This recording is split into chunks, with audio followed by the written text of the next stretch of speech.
Welcome to our community. Susie Thomas here with you this morning. We are speaking with Beverly Kennedy and Zach Long. They are both from Minerva Christian School. Good morning. Good morning. Morning. Beverly, you are what? I'm the administrator at the school. And Zach, you have the distinction of being The first graduate at Minerva Area Christian School. very first. And you started at what age, Zach? Probably 3 years old. So you even did preschool there. Yep. Prior to kindergarten. That's right. And now what do you do, Zach? I'm the youth director at the church. So Yep. the church where Minerva Christian School Minerva is. First Christian Church. Yep. And is the school located in the church, or it's next door, or where is it in vicinity? It's all housed in the same building. So you don't get around much, do you, Zach? No, stay right in the same place. I really can't wait to get back to you and get your story, because what could be a better PR tool than having somebody working right there who is your first graduate and truly your product, right, Beverly? Absolutely. Tell me a little bit about Minerva Christian School. Okay, we're a small school, and we have about 60% of our student body is preschool. The other 40% is kindergarten through 12th grade. And so currently we're running just about 100 students. So we have a lot of little ones there. So about 60 of those children are preschool, and then about 40 that Yes. are K through 12? Absolutely. Okay, so like how many people in a graduating class? Well, he was the only one in his class. You were the only one. Who did you take to prom, Zach? I didn't go to prom. Not that year anyway. So. Don't you love that experience of being able to have that kind of one-on-one attention from your teachers? And I'm sure the classes are a little bit larger now. What do you have, like a graduating class? I know my kids graduated in huge classes of like 4 or 5. Well, currently we don't have a senior, but Okay. we may have one next year. And some years we have a graduate, and some years we don't. We had one last year. So you meet the needs of as they arise. Absolutely. Who are the needs, and that's who we take care of. Exactly. How do you handle teachers, taking care of your teaching staff and knowing who all you need? We look at where the need is, and then we match up the best teaching staff that we can possibly find for that particular area. So Because high school would be high school, and you've got Right. maybe like science curriculum, so whoever would be teaching freshmen, they would just be adjusting to whatever level, like the higher high school levels, yes? right, and we also do some online classes so Really? that, and Zach did a lot of online when he was in high school. We do some online now and some with a live teacher. So would you say your focus is giving children the great foundation in the younger years? Absolutely. And then no matter where they decide to go later on, they've got that foundation. Right, and we just opened the school up to the upper grades. After a while, it started as a preschool, and it has a long history of being a preschool. It was actually in 1965 the school was founded, and then in 1998 they added the kindergarten, and they've grown since then and added the other grades as needed. What do you offer in the way of extracurricular activities for the... We actually have a lot of extracurricular activities for a small school.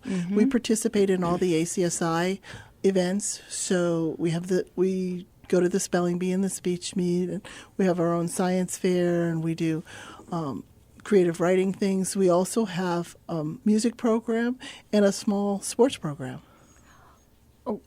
That had to be a very small sports program when you were graduating. Yeah, I wasn't really there when I was there, but that's okay. That's come along since. Yes, it has. A lot. Very, So, very cool. Well, what sports, Beverly? Well, we partner with the area homeschoolers. Oh, so perfect. last year we were able to have a boys basketball team, and it was the first time for most of them, and they had a really good time. And this year we weren't able to do a boys basketball team, but we had a winning season for our girls volleyball Oh, team. my gosh. Congratulations. That's fantastic. We just put together whatever sports we have enough interest in. I love how God works. That answers a prayer for the homeschoolers because they would love to be able to participate in sports and some of the things. And then that helps you with some manpower out on the court as well. And, Exactly. that's really wonderful. Well, congratulations to those gals. And I'm just so excited to hear about this. This is just wonderful.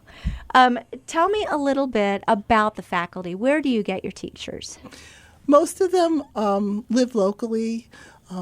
They have to have a degree to work there, and they're certified through Ohio Department of Education. And right now, most of my teachers are working to also get their certification through ACSI. Mm-hmm.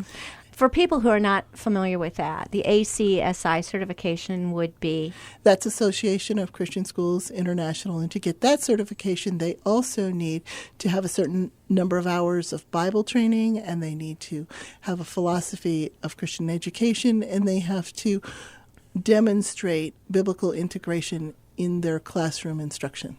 Note to colleges and universities in our area, if you want to give your education students a leg up, let them graduate with both certifications, because wouldn't you love having people come to you ACSI certified? Absolutely. Okay, you got that? Colleges and universities in the area, particularly Christian colleges and universities, let your students get that ACSI certification. Man, what a great way to get hired right out of college. So in the meantime, your teachers are working on getting that additional certification. Yes, they should all have it by fall. So do you give them a certain number of years to get it? Yes. Mm-hmm. I've been at the school 3 years, and we've been working toward that since I got there. Let's talk about you. What brought you to Minerva Christian School? Well, I moved here from Florida, but I had a lot of years behind me in Christian education. I actually founded 2 schools from scratch. Oh, my goodness, Beverly. Yes, and I've done several schools. I've done consultations for other groups trying to start Christian schools, and I've been a validator for Association of Christian Schools International's preschool accreditation visits. How did Minerva nab you? How did they get you to leave, first of all, the temperatures of Florida, come to Ohio, and then with your background, that is just phenomenal. What a catch. You're quite a catch, Beverly. Well, thank you. But it was the right dot on the map, because I have 5 children, and they're all grown, and 14 grandchildren, and I wanted to be in the middle. And I looked at the map. I have some east of here, some a little south of here, some west of here. And we said, let's go to Ohio, because then they can all come to us. And they're right in the center, yes. Equidistant from all of them. Just about. Everything boils down to, where are my grandchildren, doesn't it? Absolutely. That all decisions at some point in life become, where are my grandchildren? Absolutely. How does one found a Christian school? And you founded 2. The first one, we were asked. My husband and I were asked to start a school because there was a tiny school a mile from our house that the principal there, her husband was being transferred to another state. And she said, I want you to take all the assets of the school and found a new corporation and start a school. Well, my husband already had a contract at another Christian school to teach. And so I volunteered and said, I will take on that challenge. And so that's how the school began. And then we grew it incredibly fast, like unbelievably fast. What did you learn from that experience? I learned that it was a huge challenge, but that God is there even when everything around you says no. God says yes, you're going to succeed. Yeah, his answer is always the one that's going to win in the end, isn't it? Absolutely. And he's not going to call you to do something and then leave you high and dry. There, you figure it out. He will be right there with us. But that is quite a challenge. And you enjoyed it so much, you did it again. I did it again. The second one was my idea. Wow. After 11 years at that school and a little bit of bumping around in between, I looked at a colleague one day and I said, I want to start another Christian school. And he said, I know a place that's looking to start. And went there just to talk to them about what their vision was. And we started a second school that way. What did you find about curriculum and so forth when setting up a Christian school environment? We looked at all kinds of different Christian curriculums because we wanted our curriculum to match our vision and mission. And once you have your vision and mission, then you want everything to line up with those ideals. And so that's what we looked for. And it wasn't really hard. There was a lot of good material out there. Would you say that the vision and mission of Minerva Christian School kind of matches very closely to the other two that you founded? Oh, yes. What is your vision and mission for Minerva? The vision of Minerva Area Christian School is to provide a Christ-centered education for families who are looking to grow their children, not just physically, emotionally, and intellectually, but also spiritually. Mm-hmm. And do you find what separates you out from the pack as far as why families would choose to attend Minerva Christian School, other than the fact they live in Minerva? They live in Minerva, but it's a family experience. We're a very small school, and so we have that connection to not just the students, but the whole family. The whole family. And you meet them and you rub shoulders with them and you build those incredible relationships. Let's talk about the families that attend Minerva Christian School. Tell me about them. Oh, the families at Minerva Area Christian School are a wonderful, loving bunch of people. They have their children there, so they're very interested in their children's education.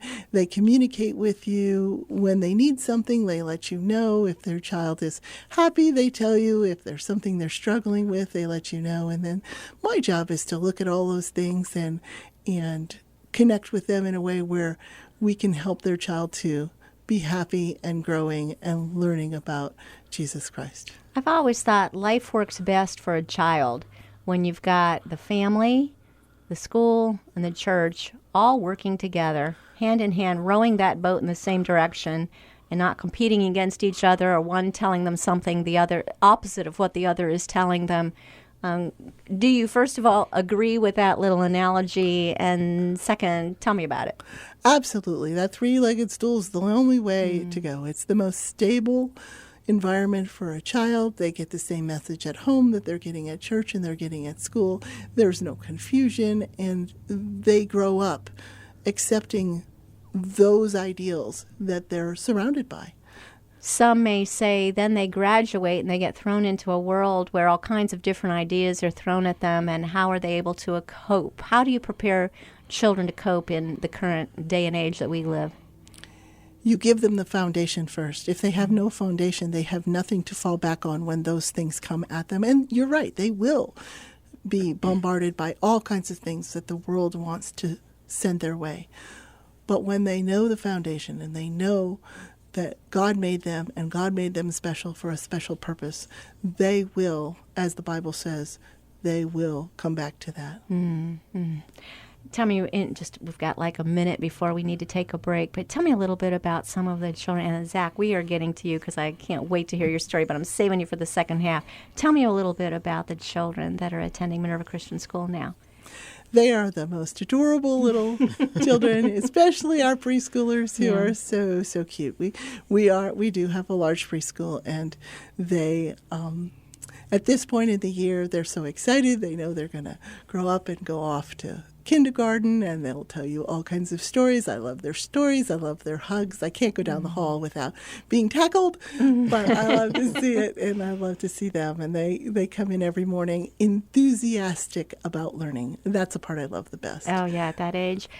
Can a child at that age, there's got to be, because didn't Jesus say we all need to get back to that and be more like that? But a child being able to truly grasp the love of God and the difference that he makes in their lives. Do you see that? Oh, yes. Listen to them sing their songs. They will tell you. They'll jump up and down while they're doing it. Yeah, pretty wonderful. We're speaking with Beverly Kennedy and Zach Long. We're going to be talking with Zach Long after these words. They are from Minerva Christian School, and you are listening to Our Community.